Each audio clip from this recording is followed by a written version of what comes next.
take a look at this deliciousness now. Imbokodo, Women Who Shape Us, is a new series of books that delves into the overlooked histories of South African women. The series include 3 books, one that deals with extraordinary leaders, activists and protesters, one dealing with inspiring singers, writers and artists, and the third dealing with inventors, healers and educators, all geared for younger readers. We're joined now by Dr. Xolisa Guzula as well as Dr. Athambile Masola. She's a lecturer at Applied Language and Literacy Studies at UCT, and Dr.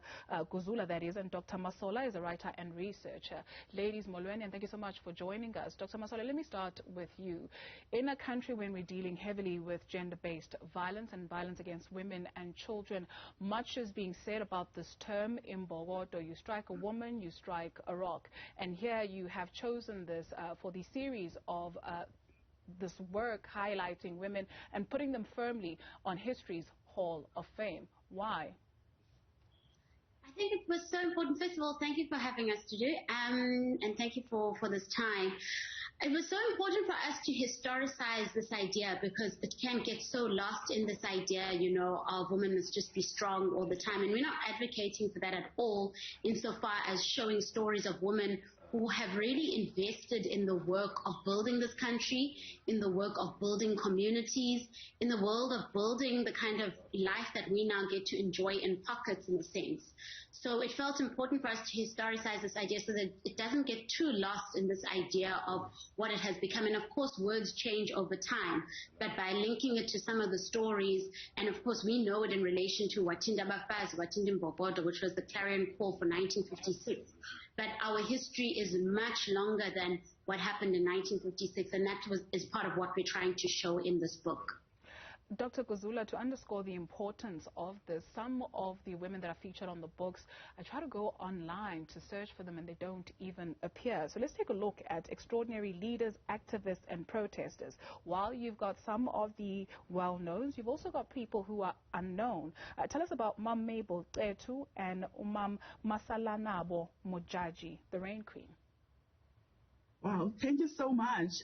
Yes, it's important to note that not all of us knew these women. Even us, Athambile and myself, didn't know, and we had to read more about the women themselves. And what struck me about Mabel Tetu is that she was a photojournalist, and we didn't know that, and she was based in Gqeberha, you know, and she was taking these photographs that about our political history, and of course she was well known as dismay in her home, and she hosted a lot of people, musicians, artists in her home, and she used to take photographs even for rugby players.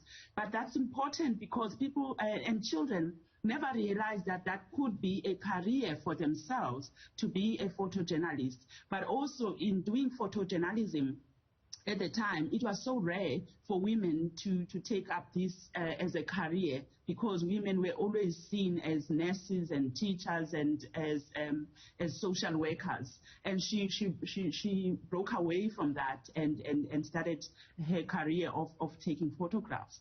And I think this is an important aspect to show that women also contributed in collecting evidence and about our history and documenting it. And of course, she experienced also challenges of being, chased away by the policemen while doing her work. So it's so important to know, because we often hear about men also being photographers, men documenting history, and never about women and their role. And then Masalanabo Mojaji is the youngest of all the women we have in this book.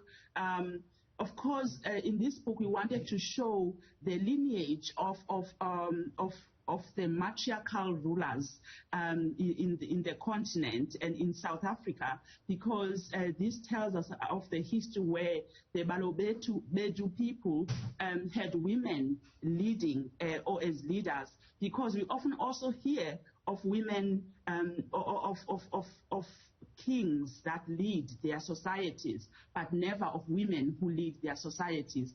So being the youngest of all those queens of the reign queens who led society, it was important for us to write about her, but also situate her in the history of all the Mojajes that came before her.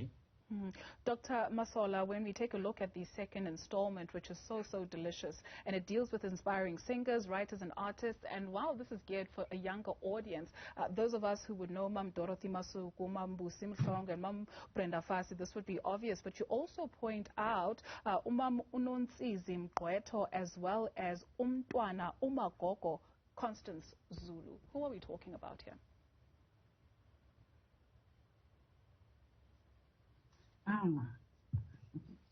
Dr. Masola, are you still with us? Hi, sorry, I'm frozen. Yes, I am. It kind of, the connection just played around, so I missed the tail end of your question. No worries. So when we deal with singers, writers, and artists, introduce us to Umamnontsizi Mgqwetho and Umntwana Umagogo Constance Zulu. Who are we talking about? So Nontsizi Mgqwetho is one of my favorite because she was a poet in the 1920s, and her work has really inspired me. My favorite quote from her work is "Asina kuthula umhlaba ubolile," which cannot keep quiet while the world is in shambles, which really epitomizes a lot of the work that we've done and a lot of why we wrote this book. So she was a poet in the 1920s, wrote in Umthetheli Wabantu and Abantu Batsha, and wrote in isiXhosa. So this idea that Xhosa is not, a literary language, and that women were not poets, she blows that out of the water for us. And it felt important for us to feature her in this book because she was contemporaries with someone like Mam Charlotte Maxeke. So even while we were celebrating and commemorating Mam Charlotte last year, there's a peer of hers like Nontsizi Mgqwetho who was equally as prolific and did equally important work who often falls off the radar. So it felt important for us to include her.